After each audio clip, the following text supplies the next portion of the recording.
ஆங்கிலேயர்கள் வந்தாங்க, ஐரோப்பியர்கள் வந்தாங்க, ஐரோப்பியர்கள் நம்மை அடிமைப்படுத்தினார்கள். ஐரோப்பியர்களையும் ஆங்கிலேயரையுமே நம்ம ரெண்டா பிரிக்கணும். ஒண்ணு மிஷன் பணிகளை செய்தவர்கள், இன்னொன்னு நம்மளை அரசாண்டவர்கள். அவன் வேற இவன் வேற. அந்த தெளிவு நமக்கு வேணும். எல்லா மிஷனரிகளும் இங்க ஆட்சி கட்டில ஏறல, நமக்கு எதிரான எல்லா காரியங்களும் அவங்க செய்யல.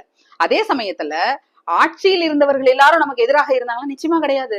ஜேம்ஸ் ட்ரெமென் ஹீர், நீங்க சொல்லுங்க, இன்னைக்கு தலித்துகளுக்கு இந்த நிலம் போயே சேரணும்னு சொல்லி தலைகீழாக நின்று அவங்களுக்கு அவ்வளவு பெரிய இடத்த செங்கல்பட்டுல வாங்கி கொடுத்த ஒரு கலெக்டர், அவரை நீங்க எப்படி அந்த ஆட்சியாளர், நீங்க மோசமான ஆட்சியாளர் நீங்க சொல்ல முடியும்?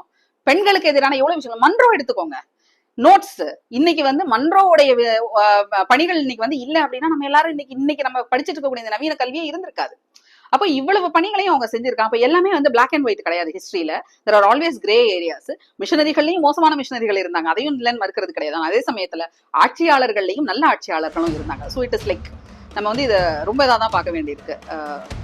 ஐ think we should be very careful in saying this. மிஷனரிகள்லாம் நல்லவங்களா இல்ல, ஆட்சியாளர்கள்லாம் கெட்டவங்களா இல்ல.